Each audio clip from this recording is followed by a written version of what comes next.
Bonsoir chers téléspectateurs de la chaîne EPV Télé. Bienvenue dans votre émission Lève-toi et brille. Le beau soleil s'est élevé aujourd'hui dans votre vie. Dieu est là pour vous éclairer. Fais de l'Éternel ton délice, il te donnera ce que ton cœur désire. Tu as besoin de quelque chose? Tu désires quelque chose dans cette génération?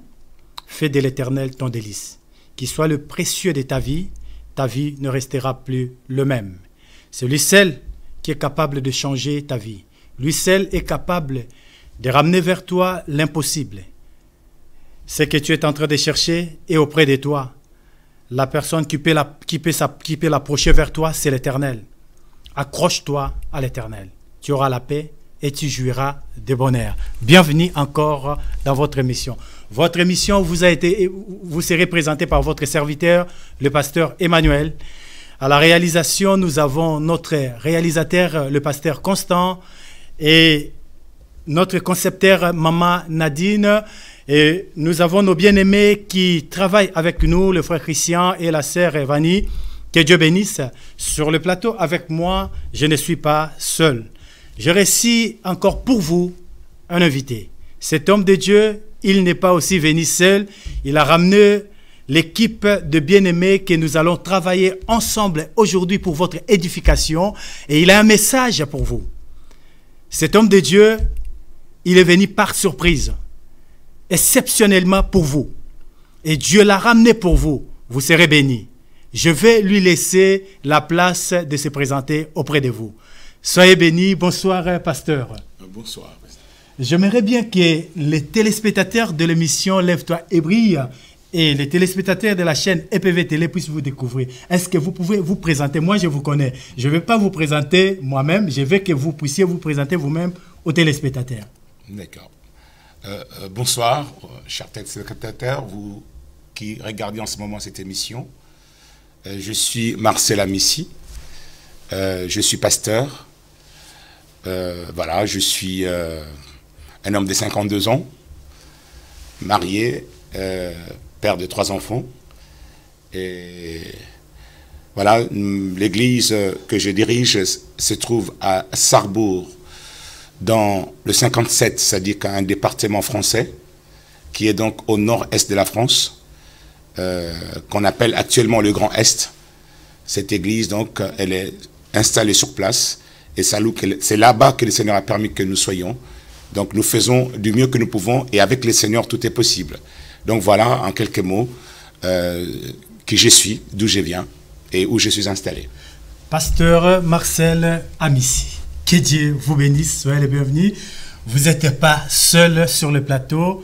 J'aimerais bien que les réalisateurs nous prennent l'image de nos bien-aimés qui sont venus avec l'homme de Dieu, le pasteur Amissi. Pasteur, nous voulons savoir un peu votre parcours dans le Seigneur.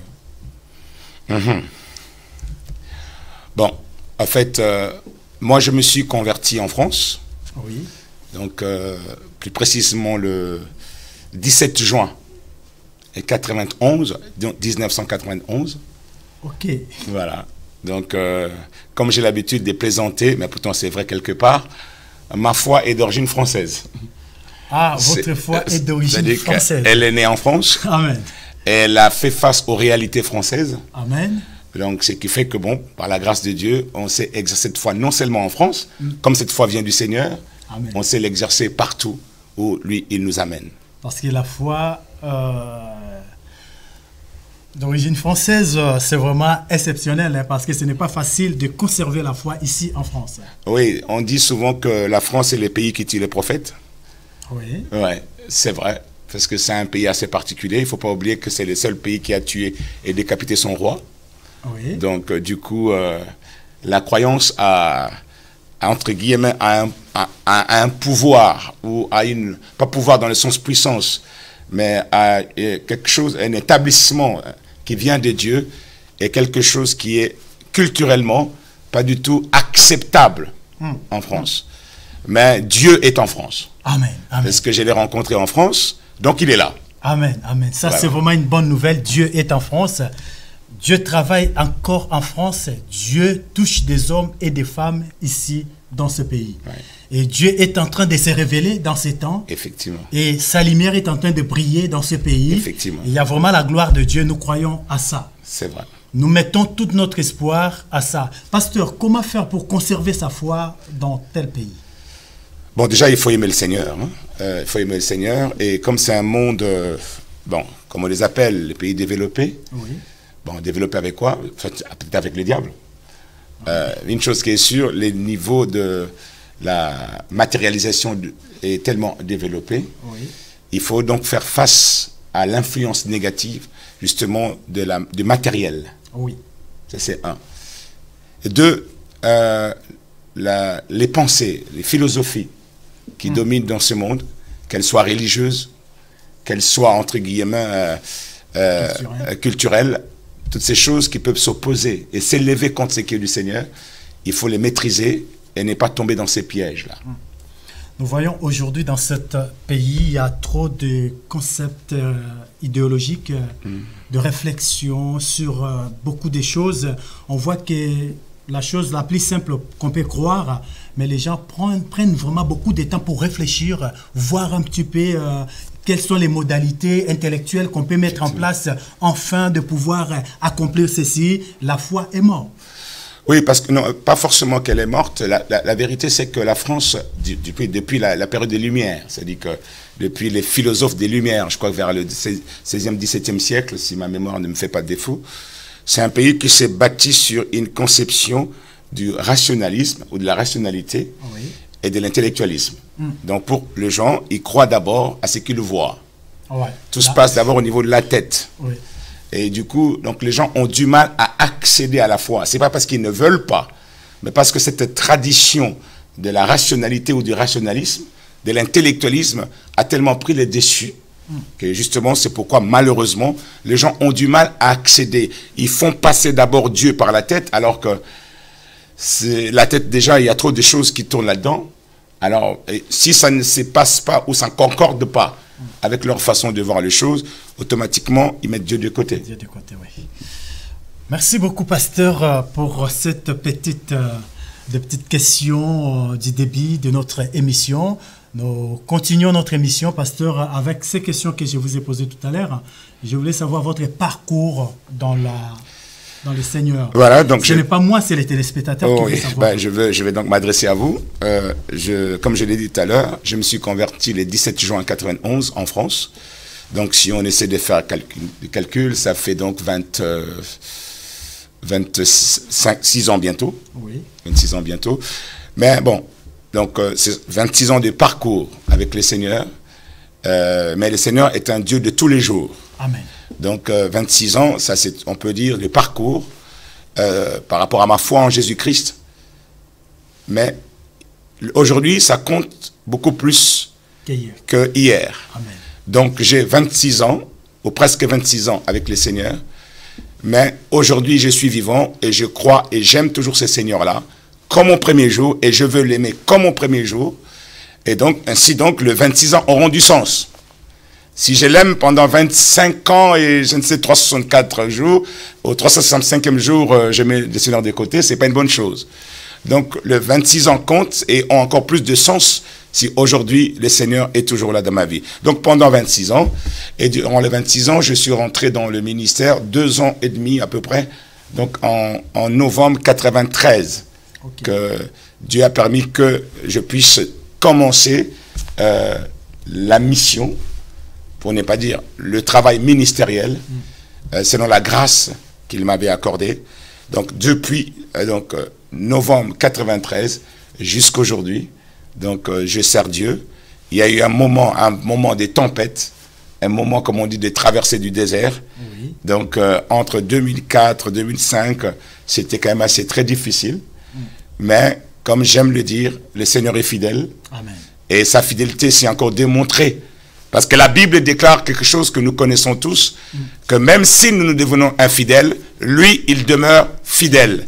Amen. Donc grâce à sa fidélité, je suis là, 23 ans, si on dit 23 ans de ministère avec le Seigneur, et on continue. Donc voilà mon parcours.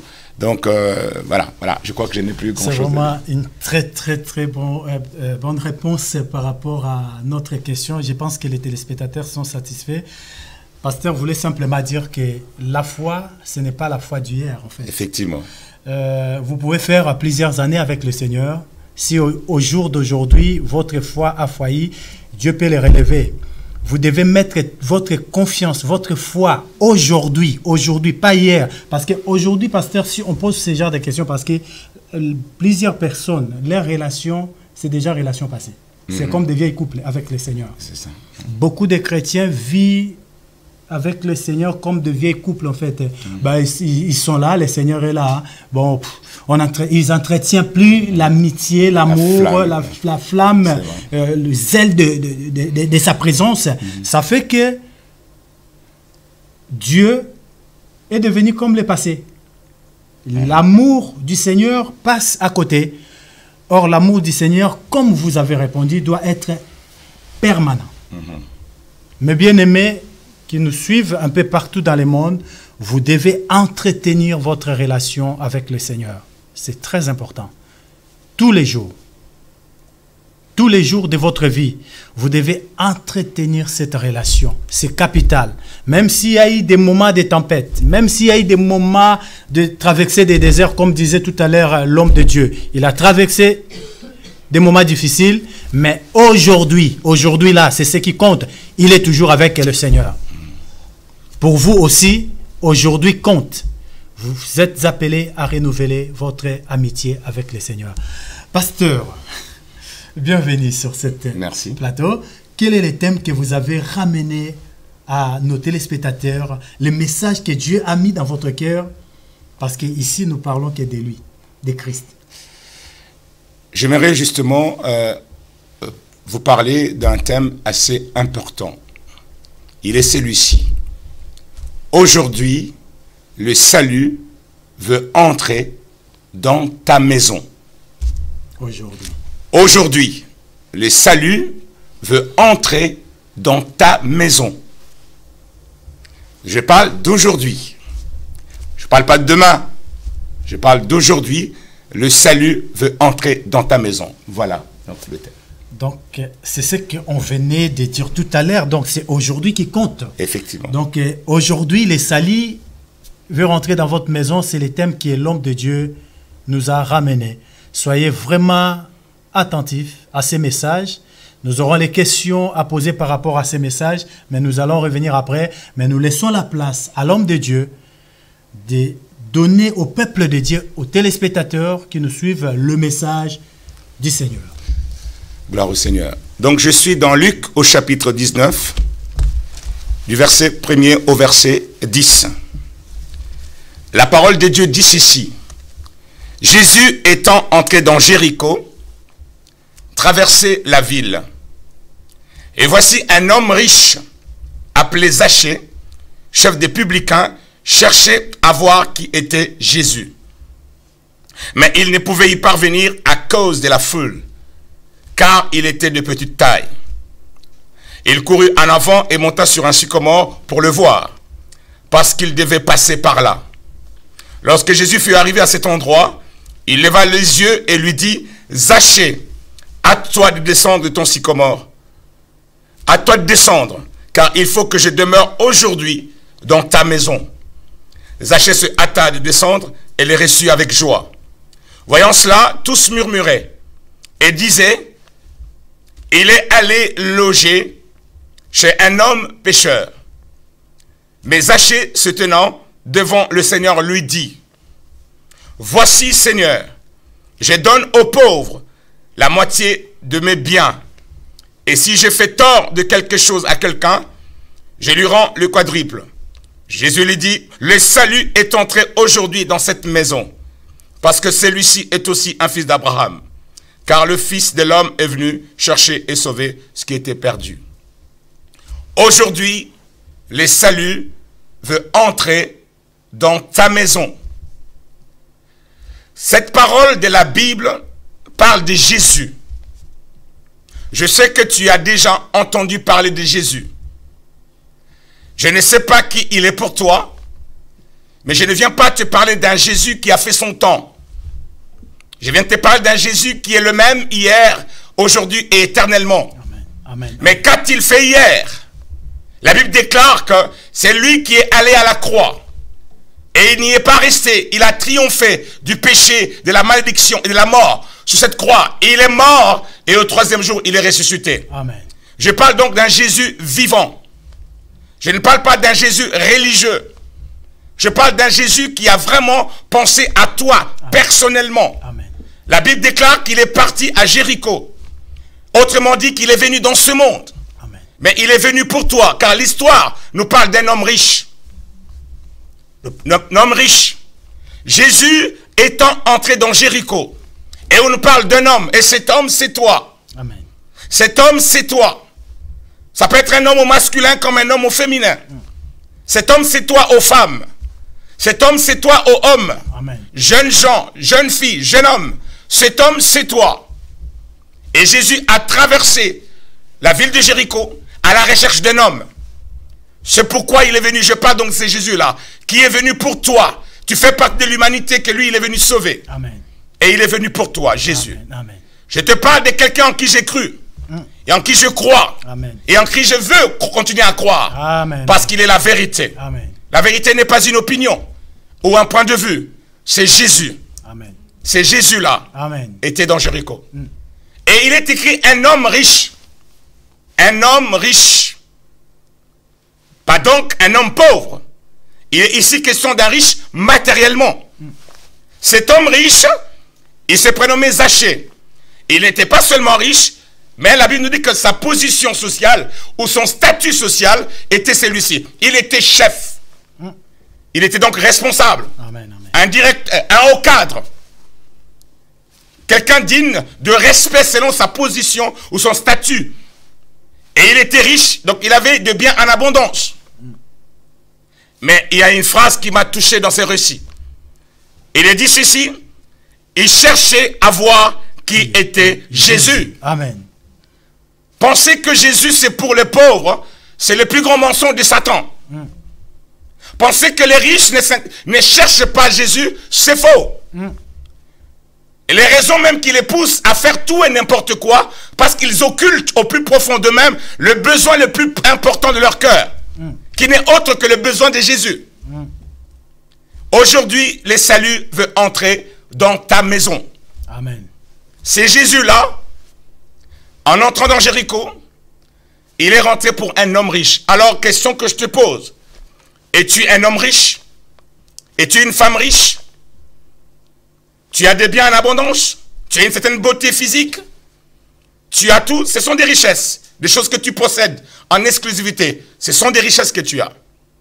Mais ce passage nous révèle quelque chose de très important.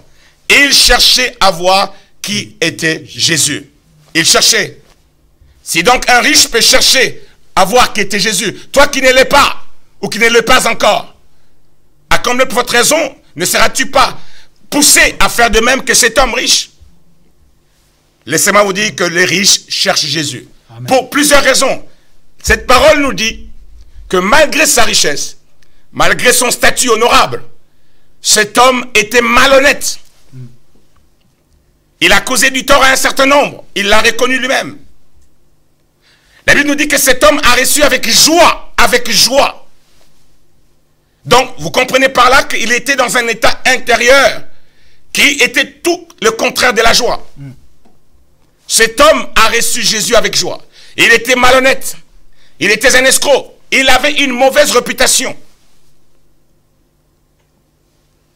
Mais il cherchait à voir qui était Jésus.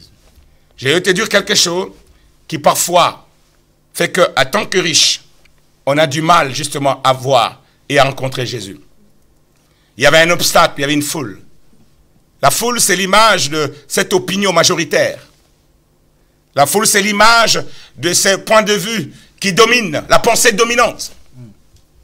Combien sont dans leur cœur, toi riche, tu veux que Jésus mérite, tu regardes, quand dira-t-on, qu'est-ce que les gens diront? Moi, quelqu'un comme moi, ils vont se moquer de moi. Tu es riche, mais tu as peur de la pensée dominante. Tu es riche, mais tu es en train de vouloir te dire, non, mon image, à cause de tout ce monde qui me connaît. Alors, qu'est-ce qu'ils vont dire? Amen. La foule, la pensée dominante. Comme la pensée dominante a toujours été apparemment contre Dieu, alors certains riches se cachent derrière. Et ont du mal à rencontrer Jésus-Christ. Mais laisse-moi te dire aujourd'hui, toi qui me regardes, seul avec Jésus, c'est la vraie majorité. Amen. Parce que Dieu, il est incommensurable. Amen, amen. Quand tu es seul avec lui, tu es majoritaire. 10 millions de personnes en face de toi, tout seul, mais si tu es avec Dieu, tu es au-dessus de tout ça. Amen.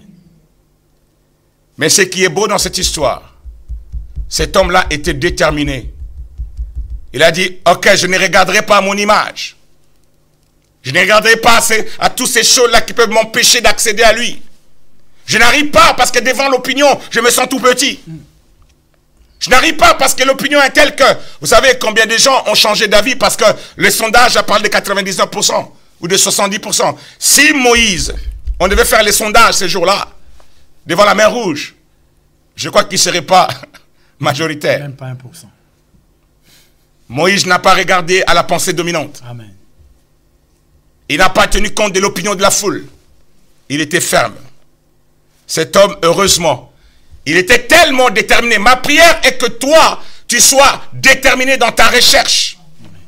Que tu ne te décourages pas. Continue. Le Seigneur voit. Amen.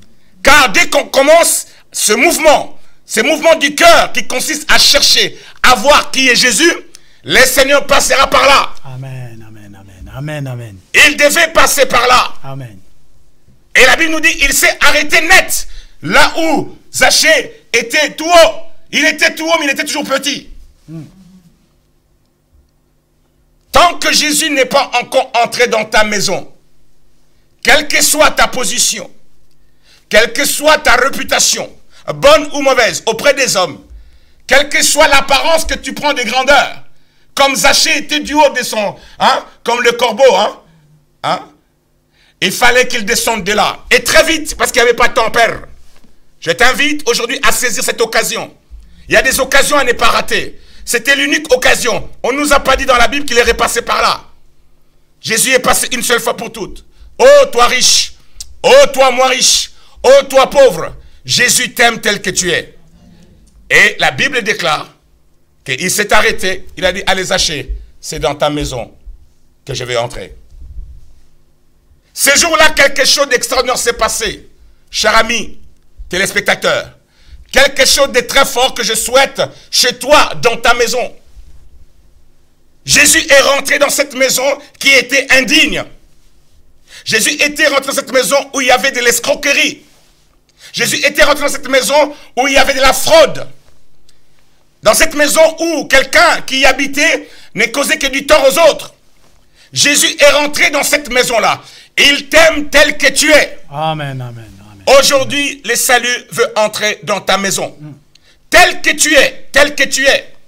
Ne te pose pas mille une question. Ah, j'ai fait ceci, ah, j'ai fait cela, j'ai trahi beaucoup de gens, j'ai blessé beaucoup de gens. Jésus-Christ t'aime tel que tu es. C'est dans cette maison remplie d'impureté, remplie de péché, remplie de toutes ces choses que Jésus-Christ, c'est dans cette maison qu'il est rentré. Il est venu dans ce monde pour les pécheurs. S'il n'y avait pas de pécheurs sur la terre, il n'allait pas venir. S'il n'y avait pas du tout de pécheurs, il n'allait pas venir. Mais il est venu dans ta maison aujourd'hui. Il t'aime tel que tu es. Amen. Et lorsque Jésus est entré dans cette maison, lorsque Jésus entre dans ta vie, laisse-moi te dire, un mouvement commence en ton faveur. Voilà l'homme qui était malhonnête, alors que Jésus ne lui avait rien dit. Il a ouvert sa bouche et il a commencé lui-même à se libérer, à se repentir. Quand Jésus vient chez toi, rentre dans ta vie. Ouvre ton cœur. Ta maison, là, c'est ton cœur, il veut rentrer. Amen. Ouvre ton cœur pour qu'il puisse trouver place à l'intérieur. La première des choses que tu recevras, c'est sa présence en toi. Amen. La deuxième chose, c'est la joie en toi. La troisième chose, c'est que tu vas commencer à être libéré, complètement libéré de tout ce qui avait pourri ta vie, qui avait gâché ta réputation, Amen. qui avait sali ta vie, qui avait fait que tu sois malhonnête, tu sois fraudeur, tu sois tout ce que toi tu penses que tu es. Ton apparence ne trompe pas Dieu. Dieu voit le cœur. Amen. C'est pourquoi il veut rentrer dans ta maison. Aujourd'hui, le salut veut entrer dans ta maison. Donc, il est venu à toi. Et cette vie avait complètement été changée. Dans la maison des Zachée, nous avons vu une nouvelle créature. Les gens pouvaient dire ce qu'ils voulaient, mais Jésus vient d'opérer un miracle de transformation. Amen. Et Jésus a dit, je suis venu justement pour ces gens de personnes. Je suis venu pour que celui qui était perdu soit retrouvé. Amen. Et quand je parle du salut, je vais te dire que ce n'est rien d'autre que Jésus lui-même. Dans Luc au chapitre 2, au verset 28, Simeon a dit, maintenant Seigneur, laisse s'en aller en paix ton serviteur, selon ta parole. Car mes yeux ont vu ton salut. Salut que tu as préparé devant tous les peuples. Oui, Jésus c'est le salut. Jésus qui vient libérer. Le salut c'est la clé qui ouvre la porte à tout ce que Dieu a en partage pour toi. Amen. À commencer par le fait d'être sauvé. Et aussi de toucher ta vie pour que tu sois réellement une nouvelle créature. Amen. Avec Jésus-Christ, c'est le commencement d'une vie nouvelle. Avec Jésus-Christ, c'est le commencement d'une vie heureuse. Donc je veux seulement te rappeler et te dire aujourd'hui, Jésus-Christ t'aime. Il veut rentrer dans ta maison aujourd'hui afin que le salut vienne chez toi. Que Dieu te bénisse. Amen, amen, amen. Pasteur, vous n'allez pas nous laisser comme ça. Il faut continuer. Hein? Il faut continuer parce que le salut veut rentrer dans la maison d'une personne. La maison que le pasteur parle, ce n'est rien d'autre que notre cœur. Effectivement. Notre cœur, la Bible dit, gardez ton cœur plus que toute autre chose, car de lui sort de mauvaises choses. Aujourd'hui, pasteur, je vais vous laisser encore développer, mais je commence d'abord par cette question, parce que nos téléspectateurs aussi vont, nos fidèles publics aussi vont participer à des questions. On va vous poser quelques questions ce soir. Pasteur, aujourd'hui, le cœur de l'homme est devenu le cible qui tue la foi des autres. Le cœur de l'homme. Le cœur de l'homme est devenu comme... le cœur de l'homme est devenu fragile, en fait. Le cœur est devenu fragile. La parole de Dieu ne reste plus dans les cœurs. Parce qu'on écoute la parole. On nous prêche la parole. Mais la parole de Dieu ne prend pas place dans le cœur. Pourquoi notre cœur est devenu tellement fragile aujourd'hui? Bon, déjà, il faut dire qu'il y a deux sortes de personnes. Où on croit en Dieu ou on ne croit pas en Dieu. Alors, l'un comme l'autre peut avoir un seul problème. Jésus a dit, là où est ton trésor, Oui. là sera ton cœur. Oui. La question ici est de dire ceci, quel est le trésor pour toi? Quel est le trésor pour toi? Parce que les trésors, ça attire notre cœur. Si ton trésor, c'est de l'argent, comme Zachée, alors ton cœur aura du mal à se tourner vers Dieu. Si ton trésor est des femmes ou des hommes, parce que tu veux bien, comme on dit, faire ce que tu veux, vivre ta vie, ton cœur aura du mal à se tourner vers Dieu. Or, malheureusement, toutes ces choses-là vont tellement corrompre ton cœur, vont tellement détruire ton cœur, vont tellement saccager ton cœur, que ce cœur-là ne sera qu'un cœur comme un verre qui est complètement cassé, émietté. Donc, pire que même la fragilité. Donc, du coup, on aura du mal vraiment à donner pleinement son cœur à Dieu. Donc, le trésor et trésor vers lequel notre cœur tend est souvent un obstacle majeur et fait que notre cœur soit très fragile et nous empêche justement de le laisser pleinement recevoir Jésus-Christ et bien sûr de libérer tous les trésors des dieux qui sont là-dedans. Pasteur, ça c'est vraiment un bon message, hein, une très bonne réponse. Je reviens sur Simeon. Ouais. Je vous ai entendu parler de Simeon qui attendait cette grande promesse qui était le salut. le salut promis à Israël. Israël attendait le salut, ils avaient une autre conception du salut. Mais Dieu aussi avait sa conception du salut. Pour Israël, le salut, c'était de les libérer du joug des Romains. Pour eux, c'était ça. Ils ont réclamé à plusieurs fois que non, quand le Messie viendra, il nous sortira de cet esclavage. Pareil, aujourd'hui, pasteur, beaucoup de personnes, ils entendent de Dieu la délivrance à leurs problèmes. La solution aux problèmes des quotidiens. Mais ils n'attendent pas de Dieu le salut de leur âme, comme c'était Zaché. Vous avez bien parlé, Zaché était un homme riche. Mais sa richesse était corrompue. Mais quand il a rencontré le Seigneur, il a changé et le Seigneur lui a accordé le salut. Maintenant, pasteur, quel est ce salut-là que le Seigneur avait accordé à Zaché?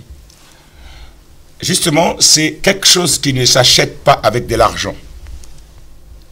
C'est quelque chose que la religion ne donne pas. Parce qu'effectivement, il y a aussi une chose qui empêche à ce que les cœurs des hommes puissent justement vivre Dieu. C'est un esprit religieux. C'est des traditions religieuses. Je suis né dans l'église depuis mon enfance. Je suis né des parents chrétiens. Donc, c'est comme si la foi était héréditaire. Donc, du coup, pour eux, ils sont déjà croyants. Oui. Alors qu'ils font partie de ce que moi j'appelle la plus grande secte du monde, qui est la secte de croyants non pratiquants. Ces gens-là ont un cœur corrompu, malheureusement. Oui. Donc, le salut, c'est quelque chose qui ne s'achète pas. Il n'y a aucun prix à payer, dans le sens matériel ou financier du terme, pour avoir le salut. Le salut, c'est justement la manifestation de l'amour de Dieu, pour réconcilier le cœur de l'homme avec son propre cœur, pour faire en sorte que le cœur de l'homme devienne un avec celui de Dieu. Le salut, c'est plus profond que ça. C'est pourquoi je dis que c'est la clé qui ouvre la porte à tout ce que Dieu a en partage pour toi. Or, la chose la plus, c'est Dieu lui-même. Oui. C'est pourquoi Jésus est le salut. Parce que lorsque lui, combien on peut payer pour avoir Jésus? À rien. Donc la réponse de Siméon était exacte. Mes yeux ont vu. Parce qu'il y a la confusion, pasteur. Aujourd'hui, il y a beaucoup de gens qui croient que le salut, c'est être à l'église, prier. C'est ça le salut, qu'il est sauvé. Or, c'est pas ça du tout. Voilà. Mais là, Siméon, comme vous venez de nous le dire, je le regarde, je vois ça, mes yeux ont vu le salut d'Israël. Voilà. Or, ce salut, pour Israël, c'était autre chose, pasteur. Effectivement. Parce que justement, c'est ça le problème avec les êtres humains. Même beaucoup de croyants sont comme ça. Ils ne cherchent pas Dieu, mais ils cherchent ce que Dieu donne. C'est ça.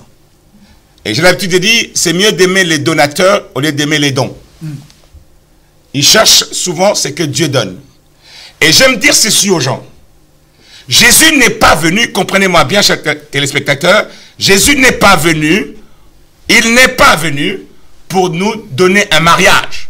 Il n'est pas venu pour, comprenez-moi très bien, pour nous donner une guérison physique.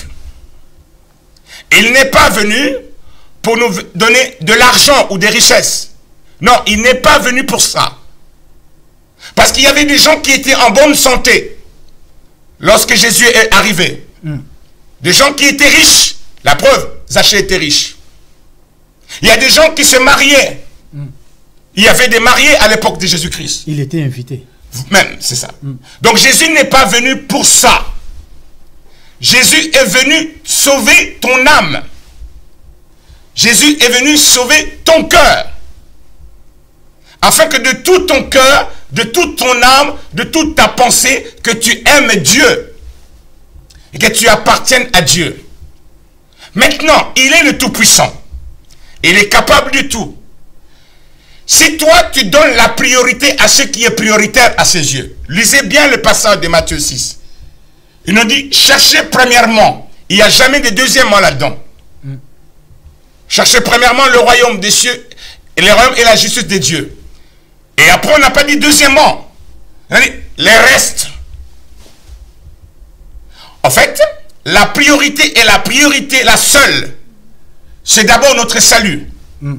c'est d'abord Jésus dans notre cœur. Amen. Comme Siméon allait au temple. Il y allait souvent, tout le temps. Heureusement que dans son cœur, il cherchait vraiment Dieu. Alors Dieu a vu que son cœur le cherchait. Corneille, il était quelqu'un qui faisait de bonnes œuvres. Son cœur cherchait vraiment Dieu.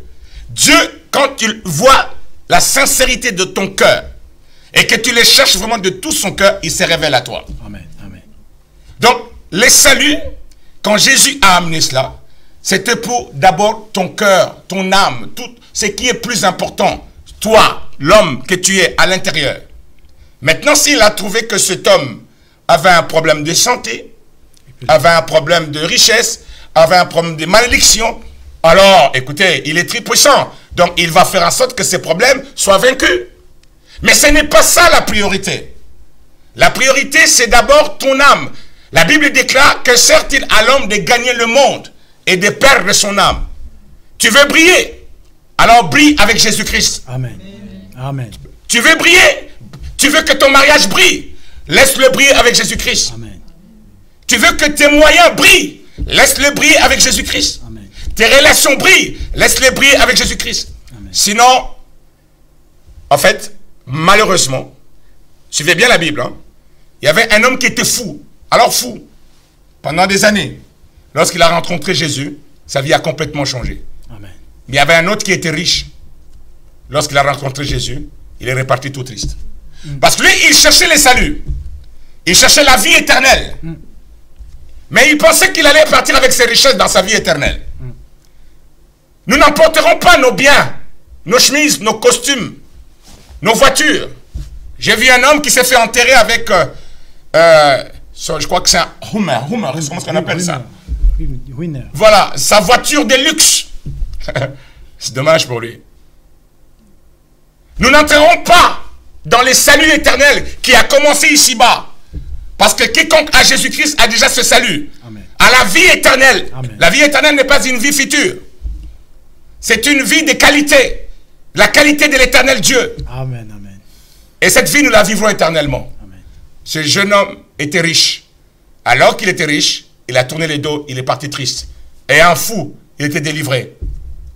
La priorité de Jésus, ce n'est pas ton argent. Ce n'est pas ton statut social. C'est ton cœur. C'est ton âme. Parce que Jésus t'aime. Voilà pourquoi, pasteur, les gens ont du mal à accéder au salut. Premièrement parce qu'ils ne comprennent pas c'est quoi le salut. C'est ça. Je voulais revenir là-dessus parce que les salis est devenu... Les gens confondent les salis et la prière et tout ce qu'on fait et la foi. Les gens confondent. Les gens pensent que les salis, c'est un mystère. Les salis est devenu comme un mystère que les gens n'arrivent pas à comprendre. Or, les salis n'est rien d'autre, comme vous venez de dire, la relation arrangée, la relation que l'homme entretient avec Dieu, la relation du cœur. Effectivement. Cette rencontre de deux cœurs. Le cœur de Dieu et le cœur de l'homme. Voilà. Quand Siméon a rencontré le salut, il a demandé qu'il parte. Voilà. Donc, pour lui, le salut était plus important que la mort physique. Que la mort physique, voilà. Effectivement. Et maintenant, aujourd'hui, ce n'est pas ça la priorité. Parce que les cœurs des gens, tous les cœurs des gens, du moins d'un grand nombre, ces cœurs-là sont tournés vers les choses de ce monde. Oui. Ils ont les regards tournés vers les choses de ce monde. Surtout dans notre monde aujourd'hui où il y a tellement des exploits et des progrès dits technologiques. Et plus il y a des progrès, plus l'homme est en train de se réduire de plus en plus. Il perd de plus en plus l'essence des valeurs, surtout les vraies valeurs, les valeurs du Seigneur, même dans l'Église. Vous savez, j'ai dit souvent, la séduction divise ou éloigne les enfants des dieux, de leur Dieu. Parfois, la persécution peut nous rapprocher même plus de Dieu. Mais la séduction, or nous sommes à une époque où la séduction, les gens sont devenus de plus en plus beaux. La beauté à crédit, là, la beauté volée, la beauté fabriquée. C'est esthétique.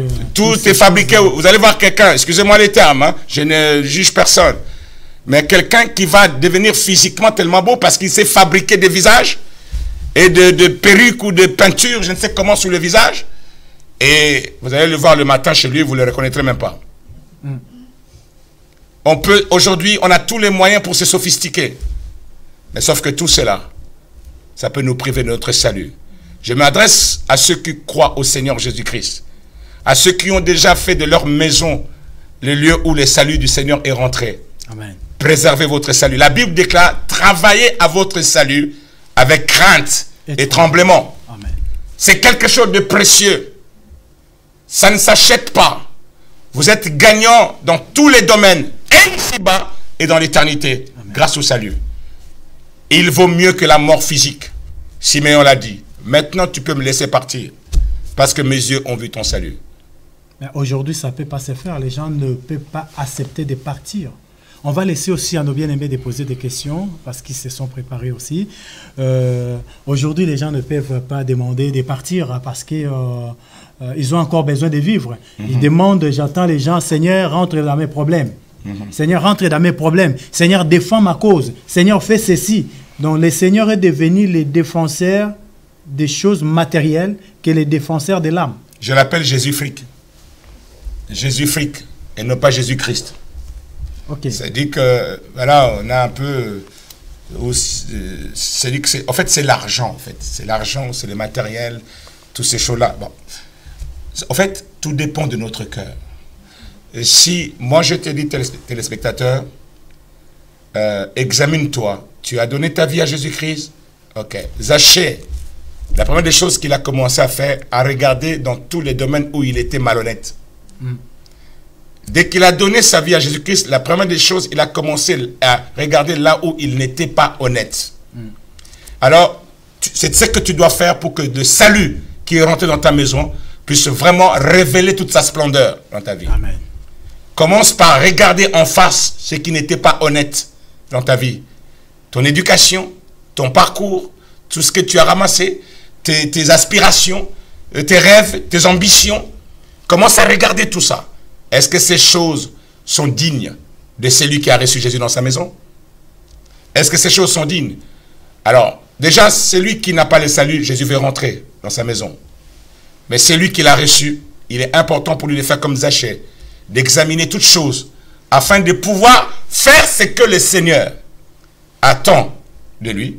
Alors, il se rendra compte qu'il y aura quelque chose de différent qui va se faire dans sa vie. Et partout et en tout temps, il restera fidèle à Dieu. Regarde autour de toi. Qu'est-ce que tu aimes? Qu'est-ce que tu aimais avant que Dieu n'aime pas? Pose des questions à des aînés. Examine-toi toi-même. Mais cherche, fouille. Examine des choses que tu connais visiblement. Des choses qui vont se révéler par la suite. Parce que le Seigneur, après s'être révélé à nous, il veut nous révéler à nous-mêmes. Afin que nous sachions vraiment que nous devons être selon lui. Deviens, comme j'aime le dire, le programme de Dieu. Et non pas le programme des hommes. Il s'appelait Jacob. Mais lorsqu'il a rencontré vraiment celui qui devait le sauver, il a compris que la véritable bénédiction, ce n'était pas le matériel. Parce que 20 ans auparavant, il avait lutté pour ça. Il avait lutté pour le matériel. Il avait vraiment lutté pour ça. Il avait triché avec l'aide de sa mère. 20 ans auparavant.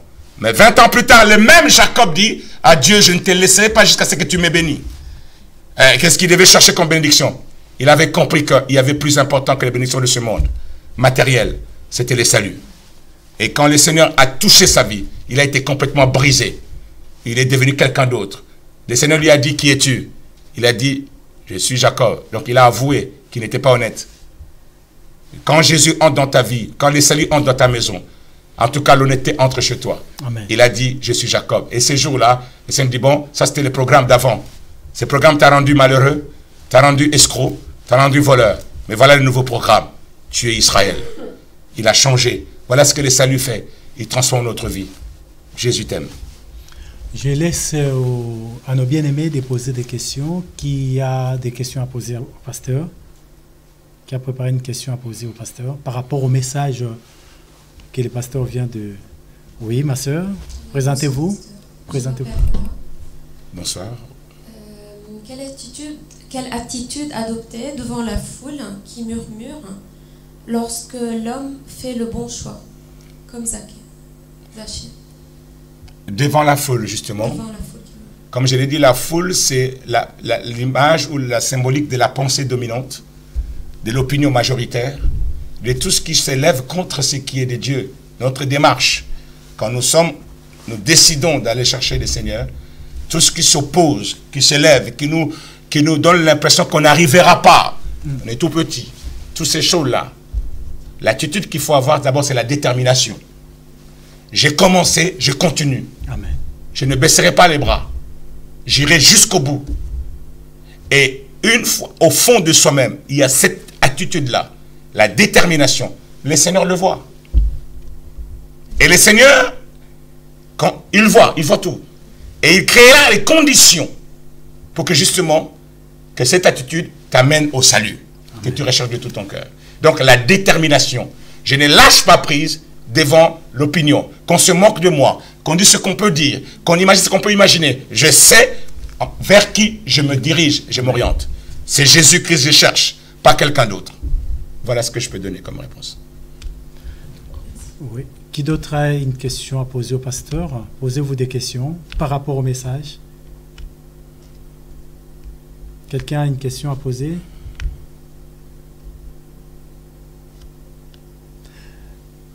Pasteur, ma sœur a posé une question. Oui, il y a quelqu'un? Ok. Bonsoir, pasteur. Bonsoir. C'est vrai, parfois c'est difficile, on veut avoir cette attitude, mais parfois notre faiblesse est là, on n'arrive pas vraiment à avoir cette force pour vraiment obéir et mettre en pratique la parole de Dieu pour vraiment avancer. D'accord. Voilà justement là où intervient l'importance de la communion fraternelle.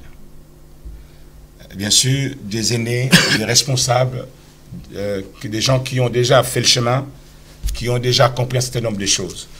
Vous savez, la Bible nous dit, je crois dans Actes, elle parle des 4 choses. Les enseignements des apôtres, la communion fraternelle, la fraction du pain et les prières. Et juste après, il est dit, et la crainte s'emparait de tous, et il se faisait des miracles. Donc ces 4 choses, moi je les appelle les 4 piliers, ou les 4 sous-génératrices de l'obéissance et des miracles. Lorsque nous savons que nous sommes à la recherche, et que nous savons que c'est lui notre salut, c'est-à-dire que tu cherches Jésus-Christ, et si tu as déjà Jésus-Christ, et que tu subis les pressions, des hommes et des femmes disent tout et n'importe quoi, laisse-moi te dire, cher téléspectateur, si tu es en Jésus-Christ, en tout cas ma prière déjà, et qu'autour de toi qu'il y ait des frères et des sœurs qui aiment le Seigneur de tout leur cœur, alors associe-toi à eux. Parce que dans la communion fraternelle, ce n'est pas une histoire de manger ensemble. Parfois on pense que le fait de manger tout le temps, c'est ça la communion fraternelle. C'est beaucoup, ça c'est un élément parmi tant d'autres. Mais des éléments beaucoup plus importants, c'est de se soutenir, de prier les uns pour les autres, de vraiment s'aider. Et en ce moment-là, c'est lui qui avait Jésus-Christ, qui avait ses saluts, malgré des difficultés. L'environnement là, les prières vont les porter, vont les soutenir. Donc ça, j'invite donc, nous qui avons Jésus-Christ, qui avons eu un parcours, qui vraiment aimons le Seigneur, nous devons sans devoir soutenir ceux-là qui aiment Dieu mais qui ont encore du mal. Parce qu'il y a plusieurs choses qui sont tout autour qui les empêchent. Il y a la foule des problèmes, la foule des difficultés, la foule, toutes ces choses-là qui se présentent comme des murs, des murailles même, pour empêcher à ce que la personne aille vers vivre pleinement le Seigneur. Donc la communion fraternelle, l'aide des autres, c'est très important. N'ayons pas honte. Et Dieu, quand il voit notre cœur, il amène vers nous des gens capables vraiment de nous aider. Amen, amen. Voilà. Et il faut se fortifier soi-même aussi. Écoutez-moi très bien, là par contre, il faut se fortifier soi-même aussi. C'est-à-dire quoi? Oui, les autres sont là. Mais il faut soi-même avoir cette volonté de s'en sortir. Amen. Et en criant à Dieu, en criant, il faut crier. Prier, ce n'est pas seulement demander à Dieu, il faut crier aussi ses limites. Seigneur, je n'arrive pas.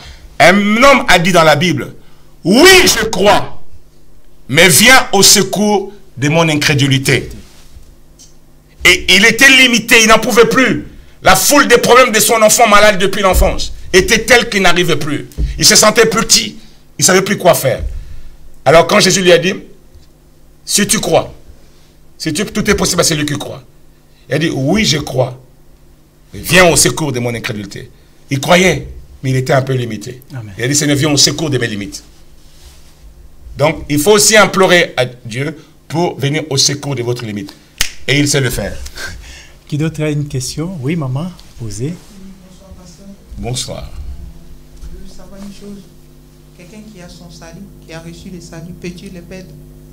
Ah, Si oui, comment faire pour le préserver? bah, dans la crainte de Dieu. Quand la Bible dit, travaillez avec crainte et tremblement. Pour votre salut. Voilà. Ce n'est pas une licence pour pécher, le salut. C'est parce qu'on a reçu Jésus-Christ, après c'est bon. On peut faire ce qu'on veut. Non. Quand on dit de travailler avec crainte et tremblement, c'est-à-dire de faire en sorte que nous entretenions ces saluts que nous avons reçus. On ne se moque pas de Dieu. On ne se moque pas de Dieu. Donc Dieu veut que nous puissions garder notre robe blanche. Nous ne vont pas les salir. C'est tout ce que je peux dire. Qui d'autre a une question? Parce que je vais revenir sur Corneille, pasteur. Vous avez parlé de Corneille. Corneille était un homme qui donnait beaucoup d'aumônes. Parce que là, dans ce que nous parlons, avant de revenir sur Corneille, nous parlons d'une personne qui ne connaissait pas le Seigneur, qui avait le désir de rencontrer le Seigneur, Zachée. Il y avait deux catégories de la foule aussi. La foule qui connaissait le Seigneur et la foule qui suivait le Seigneur sans pour autant les connaître vraiment. Maintenant, ils étaient comme une barrière pour Zachée. Là, je reviens sur Zachée. Ils étaient comme une barrière. Zachée avait besoin, mais il ne connaissait pas, mais il avait envie de connaître. Le salut est rentré dans sa maison. La foule l'empêchait. Lui-même aussi, il avait des choses qui l'empêchaient d'obtenir ce salut, mais comme vous avez dit, il avait travaillé avec détermination pour obtenir ce salut. Je regarde Corneille. Corneille était un homme qui avait déjà reçu le salut, pasteur. Corneille, dans la Bible, était un prosélyte juif. Oui. C'est-à-dire qu'il avait cru. Il avait cru sans obtenir le salut, en fait. Voilà. Il n'avait pas accédé à cette dimension qui consiste. Il était un peu, parce qu'à la venue de Jésus-Christ, ceux qui continuaient à pratiquer le judaïsme, oui, malgré leur, entre guillemets, bon cœur, oui, autrement dit leur religiosité. Mais le problème, c'est qu'il y avait un ordre nouveau qui était établi. Le salut ne venait pas par la religion, le salut venait par Jésus-Christ. Pasteur, je vous prends une seconde la parole. Ici, Corneille, est-ce que c'est ces bonnes œuvres qui a permis à Dieu de lui accorder le salut ou pas? Non, c'est le cœur avec lequel il faisait ses bonnes œuvres. Et le cœur qu'il avait. Vous vous souvenez de ce qui s'est passé dans l'Ancienne Alliance? Oui. Dieu n'a pas approuvé l'offrande de Caïn. Non pas parce que l'offrande d'Abel, comme certains disent, Abel avait offert un animal qui était la préfiguration, mais Abel ne pouvait qu'offrir un animal, parce que lui, il était un berger, et l'autre ne pouvait qu'offrir les fruits de... Parce que quand même, comment il allait offrir autre chose? Mais Dieu a d'abord eu un regard favorable sur le cœur de Abel, pas du tout sur son offrande. L'intention de notre cœur donne du sens à notre offrande. Donc l'intention de notre cœur permet à Dieu de se souvenir de nous et de nous donner l'essentiel. L'essentiel, effectivement. Donc, téléspectateurs de l'émission Lève-toi et brille, vous devez travailler votre cœur pour conserver et garder les saluts. Peut-être vous êtes là, vous n'avez pas encore reçu les saluts. Il y a un appel. Je laisserai au pasteur de vous faire cet appel des saluts. L'appel au salut aux téléspectateurs qui n'ont pas encore reçu le salut de Dieu. Parce qu'aujourd'hui, le salut est en train de rentrer dans leur maison. C'est ce que justement je voulais te rappeler ou vous rappeler. C'est qu'aujourd'hui, n'attendez pas demain parce qu'on ne le maîtrise pas. C'est maintenant. Je vais te rappeler ou vous rappeler que Jésus t'aime, que Jésus vous aime.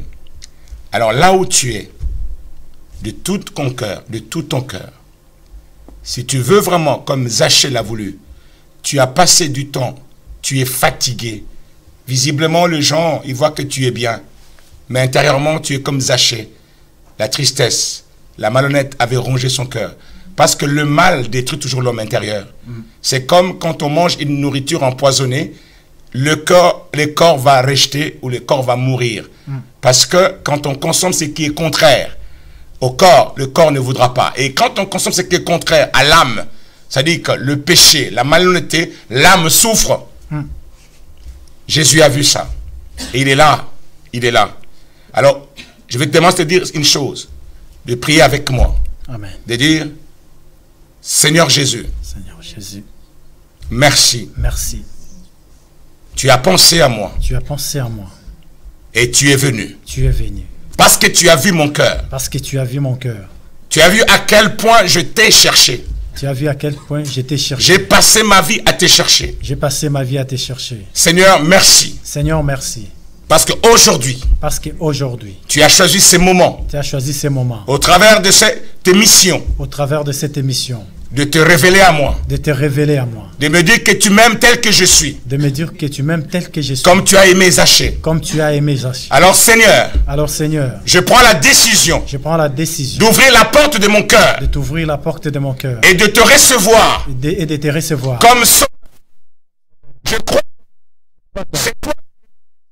Pour le salut de mon âme. Pour le salut de mon âme. Tu es mort. Tu as pris mon iniquité. Tu as vaincu toutes choses sur le bois. Tu as pris cette malédiction. Afin que je sois sauvé. Afin que je sois béni. Afin que je sois béni. Tu es mort.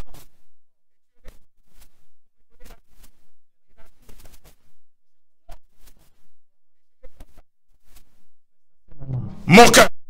C'est à toi. C'est à toi. Prends place. Prends place. Règne dans mon cœur. Domine dans mon cœur. Domine dans mon cœur. Rends-moi capable. Rends-moi capable. Comme Zachée. À m'approcher de plus en plus de toi. À me libérer. À me libérer. De tout ce qui n'était pas. De tout ce qui n'était digne devant toi. Digne devant toi. Garde-moi dans ta présence. Donne-moi la force de continuer. Donne-moi la force de continuer. D'appeler Dieu mon Père. D'appeler Dieu mon Père. Il est mon Père.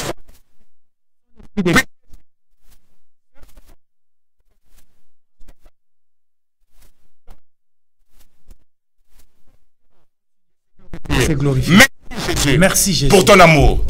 Au nom de Jésus. Au nom de Jésus. Amen. Amen. On acclame le Seigneur. Le salut vient de rentrer dans nos maisons. Le salut vient de rentrer dans la vie de quelqu'un. Peut-être que tu étais fatigué. Peut-être que tu avais perdu le sens du salut. Aujourd'hui, au travers de cette émission, de ces messages que l'homme de Dieu nous a ramené, le pasteur Marcel Amici, à restaurer la vie de quelqu'un. Ce message est rentré dans votre vie et le salut est à vous. Vous devez conserver ce salut. Vous devez travailler pour votre salut. Ne laissez à personne, comme je dis souvent, d'éteindre votre lumière. Ne permets à personne d'obscurcir tes destins. Parce que tes destins sont entre les mains du Seigneur. Comme disait tout à l'heure l'homme de Dieu, là où est ton cœur, là où sera aussi ton trésor. Ton trésor aujourd'hui, c'est le Seigneur. Il est temps de t'accrocher au Seigneur. Il est temps de t'appuyer sur lui. Comme disait tout à l'heure, pasteur, cet homme avait crié à Dieu, viens au secours de mon incrédulité. Peut-être que tu es là, tu étais devenu incrédule. Mais Dieu est capable de venir au secours de ton incrédulité. Et il est déjà venu. Tu es sauvé, glorifions le Seigneur. On acclame le Seigneur. Que Dieu soit loué. Nous allons encore laisser la place au pasteur Amici de nous donner aux téléspectateurs qui nous suivent un peu partout l'adresse de l'église, les liens à laquelle l'église est située, pour que les gens qui sont partout dans le monde, s'ils viennent un jour là où vous êtes installés, venir prier, écouter les enseignements, partager un moment de joie avec vous, là où vous êtes en train de diriger. Donc, comme je l'ai dit au départ, c'est l'église La Foi Victorieuse, centre évangélique, ministère pour les nations. Nous sommes donc au 17 rue Gambetta. 17 rue Gambetta, c'est dans le centre même de la ville de Sarrebourg. 17 rue Gambetta, donc 57 400 Sarrebourg. Hein. Parfois, certains confondent avec Strasbourg. Okay. C'est Sarrebourg. C'est entre Strasbourg et Nancy et Metz. Donc, c'est à 40 minutes de Strasbourg. Donc, Sarrebourg. Donc, nos cultes ont lieu donc, le vendredi à 19h. Le dimanche à 10h. La jeunesse a son rendez-vous le 1er et le 3e mardi du mois à 18h. Et puis nous avons une équipe de l'intercession, c'est-à-dire vous pouvez venir si vous voulez qu'on prie pour vous. Donc tous les mercredis à 19h. Voilà, donc nous vous attendons. Que Dieu vous bénisse. Ok, pasteur, je vous laisse encore présenter les bien-aimés qui sont venus nous assister sur le plateau à notre émission Lève-toi et brille. C'est une équipe qui est composée donc de chantres, de ceux à qui Dieu a confié la possibilité de modérer dans le culte. Donc il y a le responsable de la louange qui est ma fille, Imani Amissi, qui est responsable de la louange. Okay. Il y a le responsable de la jeunesse qui est Rola El Asmar, donc qui est Rola, donc responsable de la jeunesse. Il y a Laetitia qui est donc balancer les bras, hein? Qui est donc administratrice de l'église, donc elle s'occupe de toute l'administration. Okay. À côté donc son époux que nous on appelle, je ne sais pas si quelqu'un déjà, en fait c'est quelqu'un qui fait tout en fait, voilà. Donc voilà, c'est quelqu'un qui est aussi à l'église, qui préside ou qui modère dans le culte. Il y a mon épouse qui est tout au fond là-bas, Suzy Amissi, donc qui est là. Donc c'est une femme de prière, d'intercession. Amen. Donc Amen. Et puis on a Margot qui est dans l'équipe de la louange. On a notre sœur Margaret que j'appelle la jeune fille. Malgré 70 ans, elle fait 19 ans. Donc elle est là. Donc c'est une femme de prière et une femme qui modère très très bien les cultes et qui apporte aussi la parole. Il y a la sœur Bellevie. Donc elle est Bellevie quoi. Elle est Bellevie. Donc en tout cas, le Seigneur est en train d'agir dans sa vie, de transformer encore des choses. Elle fait partie aussi de ceux qui président, qui modèrent dans le culte, tout ça. Amen. Il y a Ilona, donc, qui fait partie de l'équipe de louange et de l'adoration. Il y a Ludmila, qui fait partie aussi de la chorale de la louange et de l'adoration. Et il y a Gina, qui fait partie toujours de l'équipe de louange et d'adoration. Donc voilà, des frères et sœurs qui m'ont accompagné. Je les ai entraînés toute la journée depuis jeudi. Ils sont fatigués certainement. Nous avons 6 heures de route maintenant à faire, de partir de Paris jusqu'à Sarrebourg. Parce que nous avons culte demain matin. En tout cas, nous tenons à vous remercier aussi, merci pasteur. Beaucoup. Ma joie a été non seulement de te retrouver, oui, parce que Dieu a permis qu'on se voit après 12 ans, qu'on se revoit 12 ans après. Je bénis Dieu pour ça. Amen. Donc Dieu ne permet pas des retrouvailles pour rien. Amen. Je crois que c'est le commencement ou le recommencement d'une série de rencontres. Amen. Et que par la grâce de Dieu, nous vivons ce qu'il a prévu pour nous. Amen. Merci pour cette invitation. Et voilà, donc à bientôt. Nous bénissons les seigneurs. Merci beaucoup pour l'équipe et merci pour les pasteurs. Et nous remercions notre réalisateur, le pasteur Constant, et Maman Nadine, et nos bien-aimés Christian et Vanny. Que Dieu bénisse nos téléspectateurs qui nous suivent un peu partout, tous les samedis dans votre émission Lève-toi et brille. Restez toujours connectés sur votre chaîne EPV Télé. Connectez-vous sur Facebook et sur YouTube, sur des réseaux sociaux, partagez ces messages. Que Dieu vous bénisse. Nous allons encore revenir sur cette même plateau avec d'autres invités prochainement. Que Dieu vous bénisse. Bonne soirée et bon week-end et bonne culte demain. Que Dieu vous bénisse. Merci beaucoup.